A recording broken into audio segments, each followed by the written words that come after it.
Watch out." At that moment, when my wife shouted, a truck burst out of the opposite lane right in front of us. After I screamed, we were blown away in the car we were riding in. I felt a strong impact on my body, and at the same time a severe pain. Then my consciousness began to fade. After a while, I heard a beeping sound near my ear and realized it was something like an alarm clock ringing.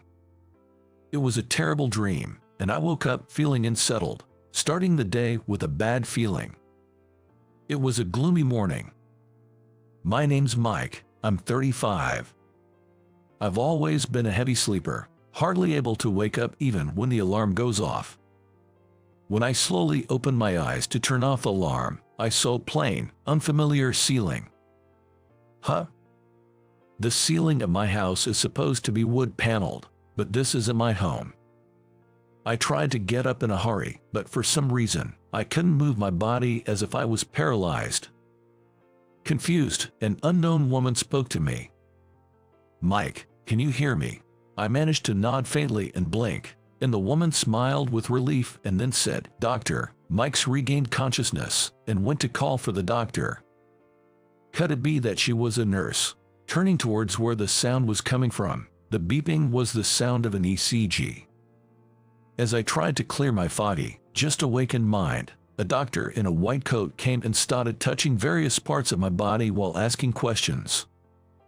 "Do you feel me touching here?" When I managed to nod, he told me about how the car I was in had flipped over in a major accident, and that I had been unconscious for 2 weeks since being brought to the hospital by an ambulance. It wasn't just a dream. While I was in shock, the doctor kept talking. "You were lucky. Given the severity of the accident, there's no paralysis other than a broken leg. Rehab will be tough, but you've got to hang in there." I was worried about my wife and wanted to ask about her, but my voice was hoarse and wouldn't come out. The doctor, seeing my struggle, assured me that he would contact my family soon. It seemed he understood what I wanted to say. Unable to move freely, I had to wait anxiously in bed for my wife, Emily, to come.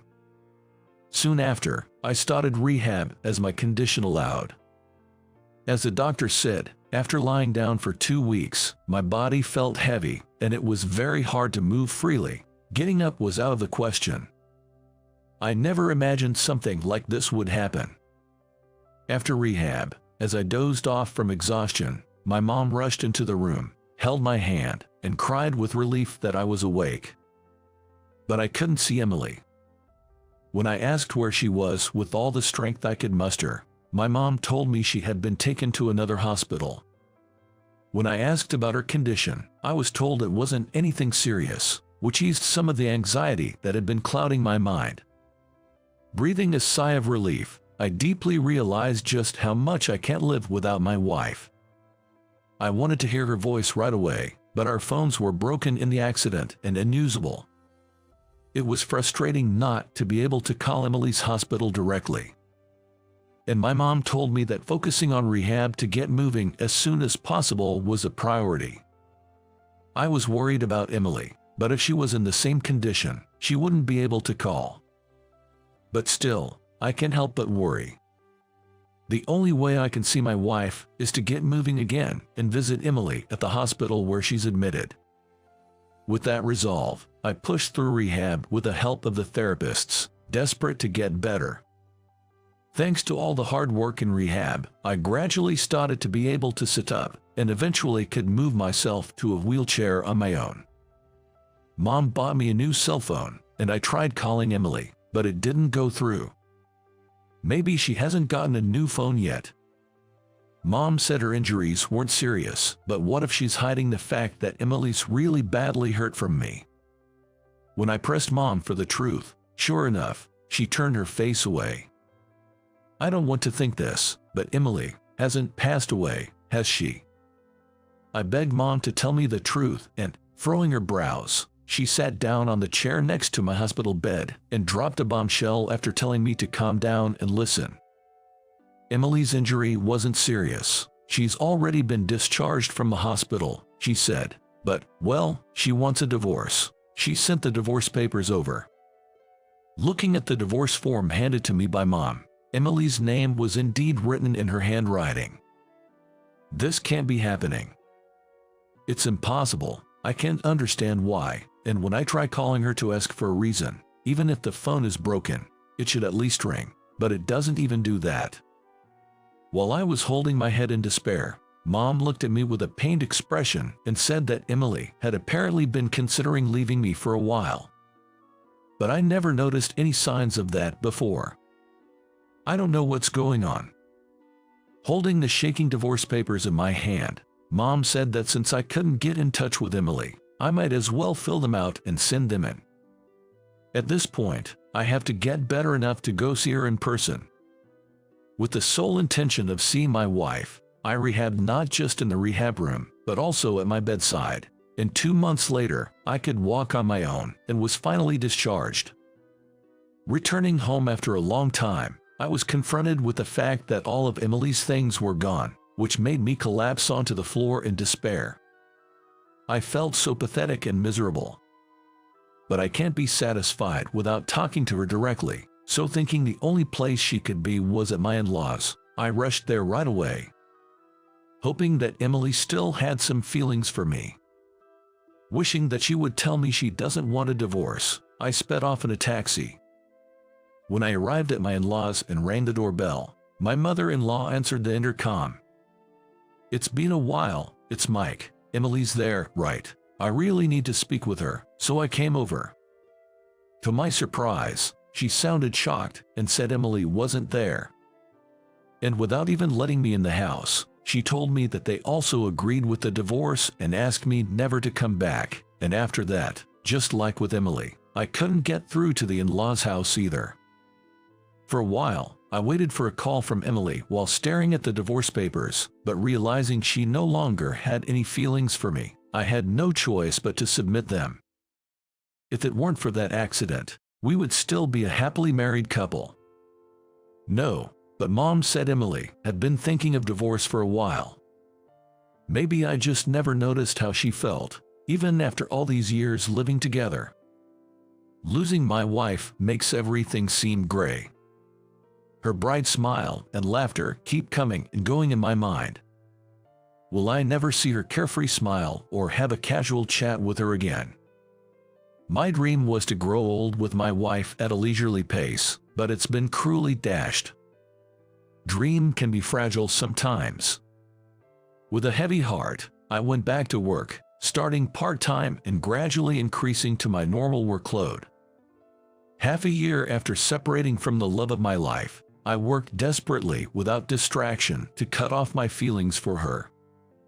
Then, on a day when I got used to living alone, I finished work early but didn't want to go back to an empty house. So I decided to go to the last stop without getting off at my usual station. It took over an hour from my house, and it was my first time getting off at this station. Since I had nothing to do at home anyway, I thought I might as well have a drink before going back. While looking for a calm place to drink, I saw something that shocked me. As I walked past the park's parking lot, there was Emily, arm in arm, looking cozy with an unfamiliar man. To see her like this, in such a place, being affectionate. Was the reason she wanted to leave me because she was having an affair? Stunned by the shock, Emily, of all things, started to hug the man. I turned away on impulse, and as I heard the sound of a car engine. By the time I looked back, Emily had left somewhere in her boyfriend's car. As I watched the car shrink into the distance, I was tormented by a sense of solitude. Left behind alone in this unfamiliar place. My chest hurts. Seeing my wife's infidelity has left my heart in turmoil. Maybe I should have spoke to her. But we're divorced now, and doing so would probably just be a bother to her. I've lost the energy to look for a bar, and all I see is the asphalt sidewalk and the small flowers struggling to bloom on it. Their resilience makes me want to cry. Pretending to wipe sweat, I use my handkerchief to dry my tears, and I spend the whole train ride home looking down. Before I know it, it starts to rain, and drops patter against the window. When I arrive at my usual station, The rain pours down as if to reflect my mood. Feeling like crying, I walk home in the rain without an umbrella, getting soaked to the skin. I wish I could disappear with this rain. I don't want to go back to that dark house. But as I walk, I see lights on at my place. I couldn't help but quicken my pace. My pace quickens, thinking maybe, just maybe, Emily has come back. I hurry to unlock the door, and as I step in, I'm greeted by the smell of delicious cooking. As I call out I'm home and open the entrance, I hear the sound of footsteps rushing towards me. Oh dear, you're soaked. Didn't you have an umbrella? Go take a bath quickly. It wasn't Emily, but my mother who came over to cook. Worried by my obvious disappointment, she asks if I'm okay, and I tell her honestly that I saw Emily today. Suddenly, my mom went into another room to make a call, then came back with unexpected advice. Go back to where you saw Emily tomorrow.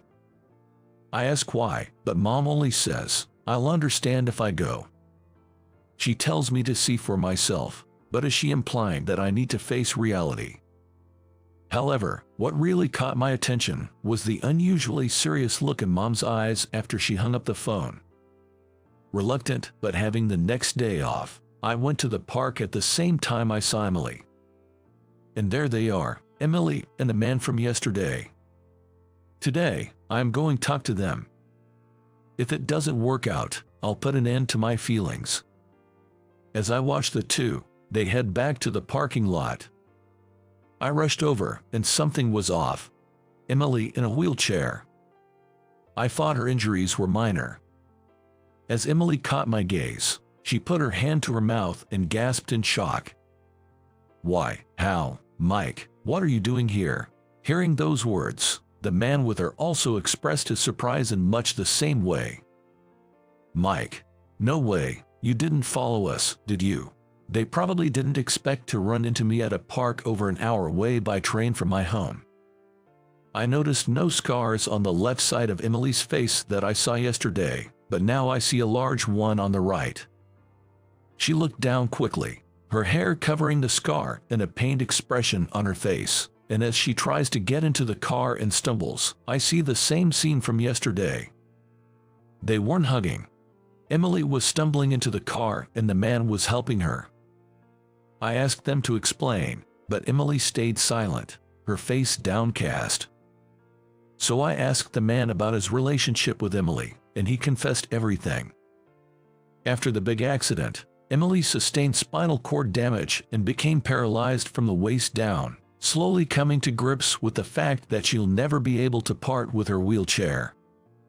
And she's left with a large scar on her face.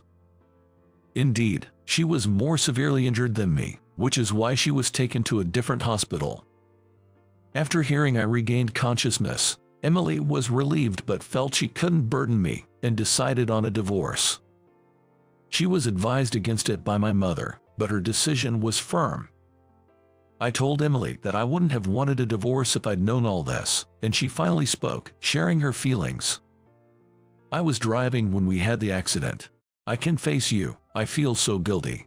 I don't want to be your burden, so find someone worthy of you and enjoy your life. She conveyed in a whisper thin as a thread, revealing the depths of her struggle. I couldn't bear to think of her pain. The man accompanying her was Emily's cousin, John. Emily explained that John, who is a rehab therapist, helps her with walking exercises outside of her regular hospital sessions. But I just can't walk, she admitted, a look of utter defeat crossing her face as she slapped her unmoving legs. Could it have been Emily my mom was calling? When I asked, Emily said she hadn't received a call, but her mother had last night. The timing matched, and it must have been our parents stalking. They probably hoped we would get back together. I still love Emily, I told her, unaffected by her paralysis or the scars, but she didn't nod in agreement. I decided to wait for as long as it takes for Emily to change her mind and asked John to let me take over her rehab. After some initial hesitation, she began to see improvements from her sessions. Today, she stood up for a few seconds. You did it, Emily." Her smile brought back memories of our time as husband and wife. It was now or never. With all the courage I could muster, I laid bare my feelings. "Emily, marry me again. If you're smiling beside me, that's all I need for happiness. Marry me. Think of it as saving me, please." Her hand in mine, her warm tears fell. This warmth is nostalgic. "Are you sure I'm enough?" she asked. "It has to be, Emily," I replied and hugged her tight. Amidst sobs, Emily accepted my proposal. She must have wanted to cry for so long. "We'll share our sorrows from now on, Emily."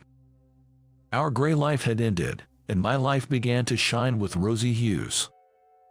We went straight to Emily's parents to get their blessing for our second marriage, and her mother said it was just as she planned. Indeed, it was Emily's mother my mom had called. The cupids of our love story were our mothers, a slightly surreal thought, but I was only grateful. My gloomy feelings cleared, leaving me feeling as fresh as a clear blue sky. Emily shared my feelings and smiled. Our parents approved of the remarriage, so everything progressed smoothly. After submitting our marriage registration, I took some time before inviting my wife back home. I made our home wheelchair accessible for her comfort before Emily returned. The happy days I spend with my wife are incredibly precious to me. Then, I searched far and wide for a doctor who could treat the scar on her face, and we successfully scheduled the surgery. Hearing that the scar would be much less noticeable, Emily was overjoyed. I vowed to not only heal the scar on her face but also the scars on her heart, promising to protect Emily for a lifetime. "Hey, kid, let's take a break soon." "Okay. My name is Ethan Parker. I'm working part-time in construction. Just a few months ago, I was a full-time employee at a construction company, but I resigned due to harassment from my boss, which led to a demotion. My sales performance at the company was pretty good, though. Come on, if you don't hurry, the heat will get to you." "Okay." I run to the office, following the words of my senior, Ken. There's a cafeteria in the office, and that's where we eat our meals. Delicious. Sandwich here tastes amazing after working up a sweat, and the fried chicken is the best. Right, that's the real pleasure of this job. This kind of thing was impossible when I was working at my previous company. If I ate at my desk, I'd be continuously insulted by the department head, Jack Bennett, saying, "A lowlife who can't even raise his sales figures has no right to eat." I hated it, and when I went out for a meal before returning to the company during outside sales, I'd be reprimanded for having the luxury of eating out on a sales visit.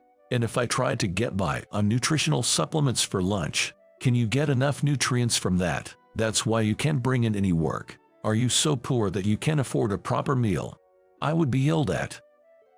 When the entire sales department's performance was poor, the boss's mood would sour, and I'd be worn out from the constant sarcasm. Eventually, I was blamed for Jack's mistake, resulting in a demotion and a significant pay cut. At the new position, the work was all clerical, which didn't suit me after years of field work. I get so fed up with the tedious paperwork that I decided to resign. To make ends meet, I've been working part-time in construction.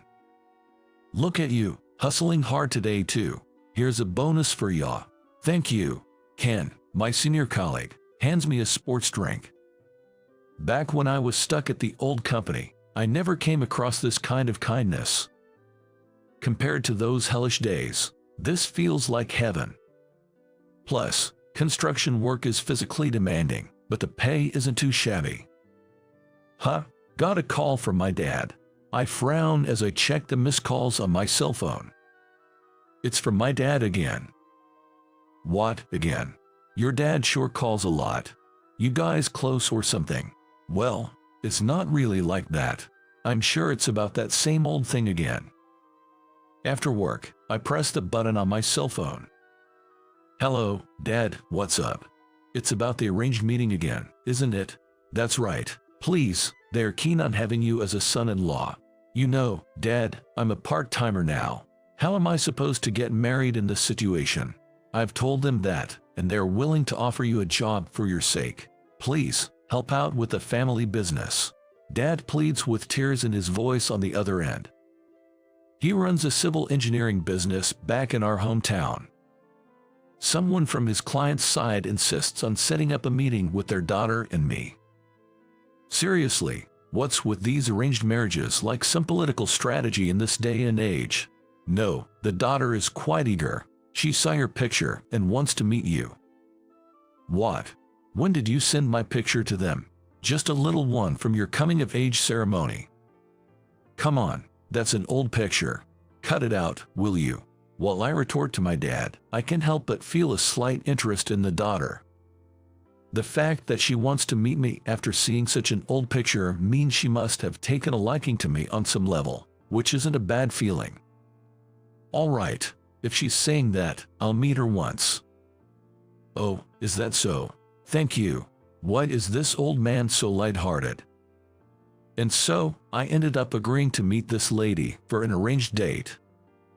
I never imagined that I would encounter what happened at that meeting. My match, Elizabeth Bennett, was a beautiful woman. With her shiny long black hair, clear beautiful skin, curled lashes, and big eyes, she was quite striking. I was smitten with her the moment I saw her photo. Is this what they call love at first sight? I thought it would be nice if I could marry her. But there was one thing that concerned me. What? Her dad works at the company I used to work for, in Bennett. I had a bad feeling. No way. I dismissed the thought and went to the meeting. And my bad feeling was confirmed. Hey there, looking good. Shocked over here. Never thought my daughter would fancy a guy like you. She insisted, so I went along with it. Thought she'd cool off after meeting you. There I was, face to face with Jack, my former boss from the old company, someone I thought I'd never see again. And at this arranged date, I was reunited with Jack. I had this nagging feeling, but yes, he was Elizabeth's father. Why would the man who had been harassing me choose me as a suitor for his daughter? My dad stood there, looking confused and lost. Elizabeth, I agreed to this meeting because you insisted, but what do you see in this guy? Oh Dad, you were thrilled about the prospect of a strong connection with a business partner. Wouldn't it be all good if I married Ethan? I chuckled as she smiled cunningly. Could it be that she pushed for this meeting just to harass me? No, that couldn't be. She wouldn't go through all this trouble just for that. After all, I had no prior acquaintance with Elizabeth. So why did she want to meet me? My head was full of questions. Perhaps we should leave it to the young ones, said her father with a smile. I glanced at Elizabeth, who just beamed back with a smile. Once our parents left the room, we started chatting, getting to know each other. Feeling more at ease, I decided to ask her something that had been on my mind. Have we met before by any chance? Ah, you really don't remember, do you? Her expression turned sad, and then she said, I knew about the harassment my father subjected you to. That's why I agreed to this meeting, to trouble my good-for-nothing father. It was selfish of me, and I apologize for the inconvenience. She bowed her head apologetically. And we have met before. You may have forgotten, but I remember our first meeting very well. She shared this story. When she was still in college, she was once harassed by a pervert on the train during her commute. It was me who helped her out at that time. Oh, that time. Yes, Ethan, you dropped your business card holder when you confronted him, and I picked it up. And you brought it back to the company later, right? Yes. That's when I realized you worked at an affiliate of my father's company. Jack wasn't my boss at the time. He had been seconded from another company in the group. I always wanted to meet you after I graduated, and if I were to marry, it was going to be you. Then my father was seconded to your company, and I just had to see you again. I asked my father for this arranged meeting. He seemed not to think much of you and was reluctant. When I heard you had resigned, I panicked. I begged my father over and over until he finally agreed. But how did you know about the harassment? My father often spoke ill of you at home. Looking at her embarrassed face, I started to feel awkward.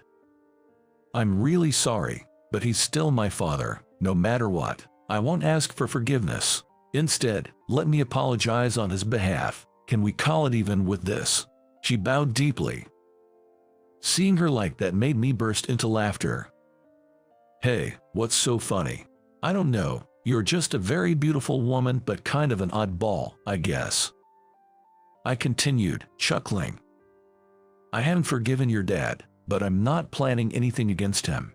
Besides, he's now the father of my potential future wife. That's a relief. A look of relief spread across her face with a warm smile. And then she said to me, "Hey, we can start dating, right? I wonder about that.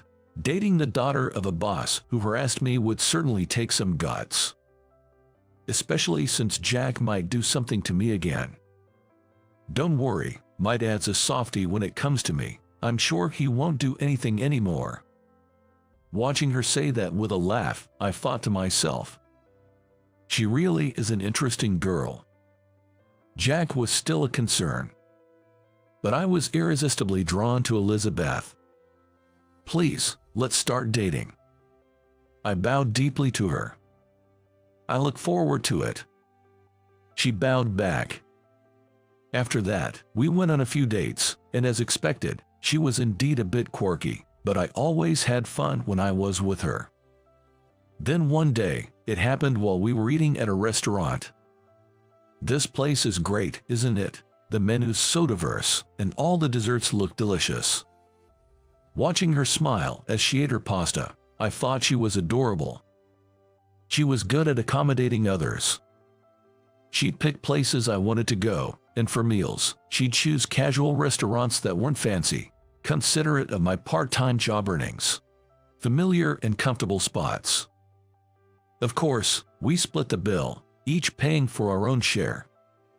I plan to keep working even after I get married. Please understand, she said, smiling brightly. Well, these days, no one expects their wife to quit her job and stay home, I thought. But then she said, my father is insistent that I become a housewife once I'm married. What? I was shocked that there was someone close to her who would say such a thing. Is that man really saying that to his daughter? My father is kind of old-fashioned, she said. Ah, that's the first time you've spoken ill of your dad. Is that really considered speaking ill of him? She wondered, and I chuckled at her words. Sure, Jack had given me a hard time, but I had never badmouthed him. I once asked my dad if he wasn't afraid of getting paid back for speaking badly about his subordinates. Do you know what he said? What did he say? He said, that guy doesn't have the guts. That comment irked me a bit. I would have given it back to him if I could. But at the time, I was desperately trying to improve myself to get Jack's approval, despite his constant criticism. And the result was more harassment and a demotion to a regional office. Now that I've quit the company, it doesn't really matter anymore. Plus, he's not my boss now, and I don't need to call him director anymore. But thinking of him as dad in the future, that's something else to consider. Hey, that is. Elizabeth suddenly looked puzzled. Following her gaze, I saw Jack there. No way, you were kidding. Why is my dad here? He must not be okay with us dating. She clicked her tongue and stood up from her seat. Wait, Elizabeth. Dad, why are you here? Elizabeth, how did you recognize me? Jack stood up abruptly, his eyes wide as he looked at Elizabeth approaching him. How did you find me? I was internally exasperated when I heard a familiar voice. To my surprise, sitting opposite Jack was my own father. Dad, what are you doing here? I muttered as I headed towards my father's seat. Stop it. Did you come here to mess up our date? No, that's not it. Jack averted his eyes and fell silent. It's just that we were worried about how things were going with you too, so we decided to come and check on you guys. What? You know, Jack is a great guy. Never had a chance to talk to him this much before, but we got along really well. My father, beaming with a good mood, continued. When I looked at Jack, he quickly turned his face away from me. I thought you didn't like me. I don't like you, but your father is a good man. Shockingly, our fathers had become friends without us knowing. It seems they had been interacting as business associates since I quit, but they had become closer through this whole ordeal. Your dad told me about you. Seems like Jack had a tough time with his superiors too, and he was taking it out on his subordinates. He was crying about it, my father said. Hey, Mr. Parker, we agreed not to talk about that, Jack protested. And then, I heard from Elizabeth herself that you saved her from a molester back in the day, and Jack wanted to apologize for his past behavior towards you. Really? I never thought you were the one who protected my daughter, and yet I've been so terrible to you. I am truly sorry. I spoke to him as he bowed his head over the table, looking uncomfortable. I can forgive you, but I do want to keep dating Elizabeth. Your harassment has nothing to do with my relationship with her. So you'll date Elizabeth. I am my own person, separate from my father, Elizabeth replied. Well, that's that. Then Jack looked at me, his eyes wide in astonishment.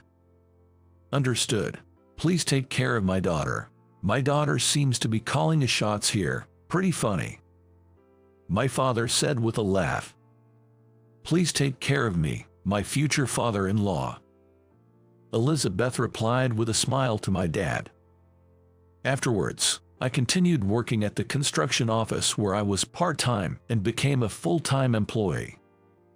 One condition for marrying her was to secure a stable job. When I asked the company's CEO to hire me as a full-time employee, he happily accepted my request. You've been a hard worker, so I'm expecting great things from you. Yes, thank you so much. The CEO mentioned how hard it is to find young workers willing to take on tough construction work due to the labor shortage caused by an aging population and declining birth rates. So, my offer was something he was more than happy to accept. I'm looking forward to our future together. On the day we went to buy an engagement ring, she said this to me and bowed her head. I look forward to it as well, I replied, bowing back to her. When I raised my head, I saw her smiling happily. In my heart, I secretly vowed to always protect that smile.